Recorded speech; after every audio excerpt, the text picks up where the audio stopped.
Nggak terasa nih Opsiana Podcast sudah mau 4 tahun aja. Kira-kira apa rahasianya agar Opsiana Podcast itu bisa terus konsisten sampai sekarang?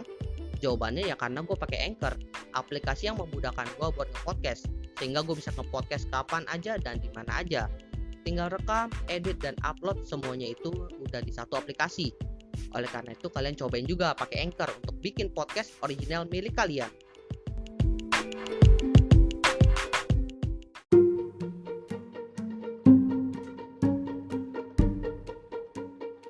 Selamat datang di Tutup 2022. Episode ini adalah bagian dari tantangan 30 hari bersuara 2022 yang diselenggarakan komunitas The Podcaster Indonesia. Selamat mendengarkan.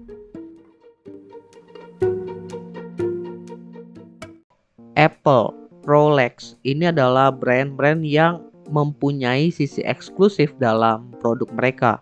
Pertanyaannya adalah apa saja tantangan agar kita itu bisa membangun bisnis yang memiliki sisi eksklusif seperti Apple atau Rolex. Ada 3 tantangan di sini ya. Yang pertama adalah membangun storytelling yang tepat untuk menggambarkan produk kalian sehingga itu menjadi produk yang eksklusif. Yang masih cukup hangat itu contohnya adalah Clubhouse, di mana Clubhouse itu menggambarkan sebuah komunitas yang membahas sebuah topik atau melakukan diskusi di mana orang-orang yang bisa mengikuti diskusi tersebut hanyalah orang-orang yang memang diundang. Yang menariknya adalah diskusi ini dilakukan oleh orang-orang yang memang punya nama. Sehingga ketika kita bisa masuk ke dalam diskusi tersebut atau diundang ke dalam diskusi tersebut, itu memberikan kita semacam experience yang tidak dapat dirasakan oleh orang lain. Sehingga kesannya itu eksklusif. Belum lagi saat itu ya, juga terbatas dari segi device, dimana untuk pakai Clubhouse itu harus pakai iPhone, dimana produk Apple sendiri aja itu udah produk yang dalam tanda kutip eksklusif. Sehingga di sini storytelling yang disampaikan pun benar-benar menggambarkan Clubhouse itu adalah sebuah komunitas yang eksklusif. Contoh lain adalah dari produk Apple, dimana mereka itu pernah membuat campaign Start Something New, dimana di campaign ini Apple itu menunjukkan sebuah karya seni yang diciptakan dengan produk Apple. Di mana karya seni ini diciptakan memang oleh orang yang punya skill di seni ya. Tapi yang digambarkan di sini atau diceritakan lewat storytellingnya adalah bagaimana produk Apple ini punya kemampuan untuk merealisasikan hal yang kompleks dari seorang seniman, which is membuat produk Apple itu powerful banget. Karena penggambaran atau hasil realisasinya itu bisa serealistis itu. Lanjut ke tantangan kedua, yaitu menentukan price point. Ya tentunya kalau kita bicara bisnis ya, ada harga yang harus dibayarkan oleh customer untuk menggunakan produk atau jasa.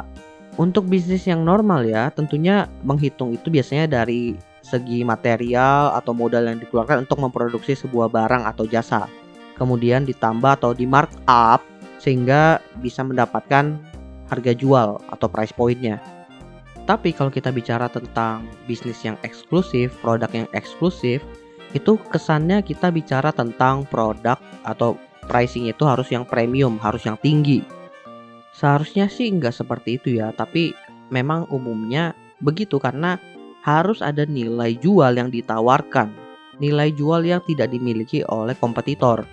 Untuk bisa ngasih harga yang tepat itu perlu dilihat nih, apa yang membuat produk dari bisnis ini itu bisa diberikan harga yang premium atau tinggi.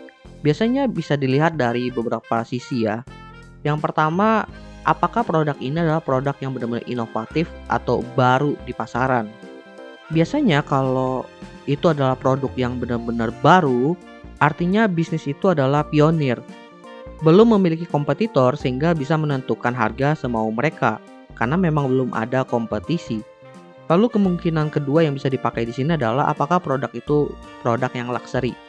Biasanya untuk menggambarkan produk yang luxury itu dilihat dari desain yang benar-benar eksklusif, kemudian kualitas yang sangat tinggi.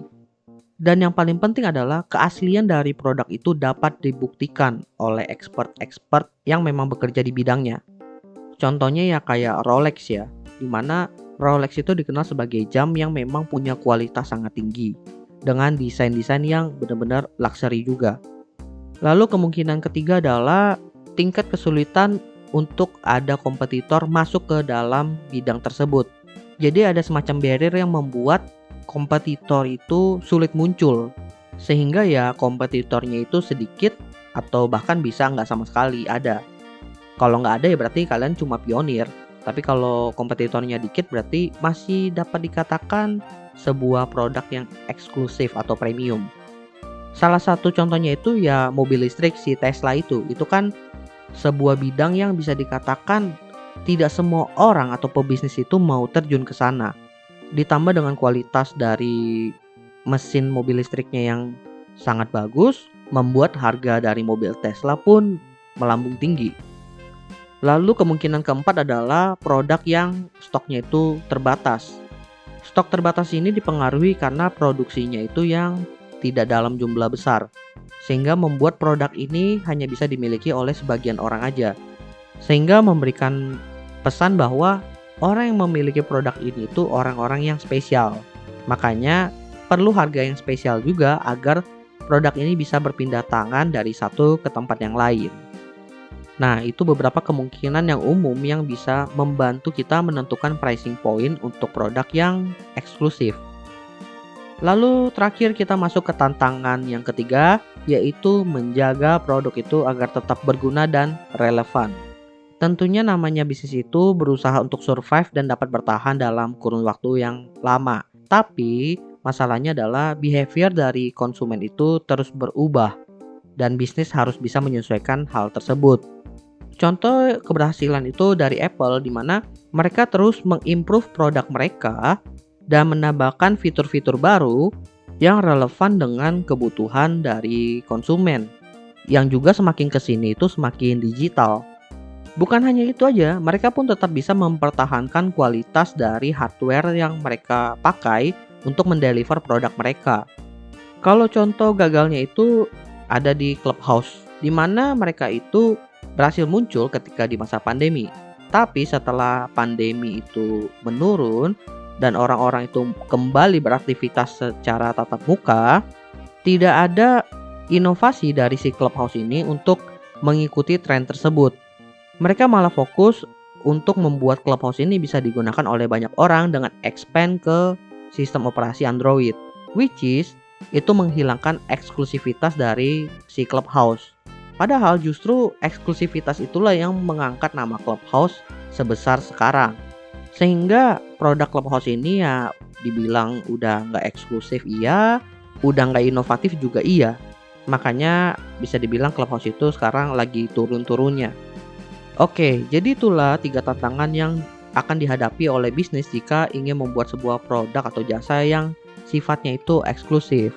Semoga bisa menjadi gambaran buat teman-teman yang mungkin berencana untuk membuat bisnis-bisnis seperti ini. Atau mungkin buat konten kreator ya, dimana sekarang itu konten kreator juga udah bisa nyiptain konten-konten yang eksklusif juga kan.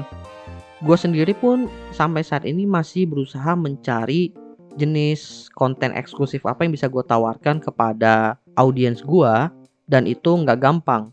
Dalam setahun gue baru bisa nemuin sekitar 1 atau 2 jenis aja. Dan itu pun belum bisa dieksekusi semaksimal mungkin. Jadi bisa dibilang ini adalah salah satu tantangan juga ya dari segi perencanaannya. Well, gua rasa itu aja yang pengen gue bahas di episode kali ini. Thank you buat teman-teman yang sudah mendengarkan. See you next time di Tutup 2022 episode lainnya. Bye semuanya.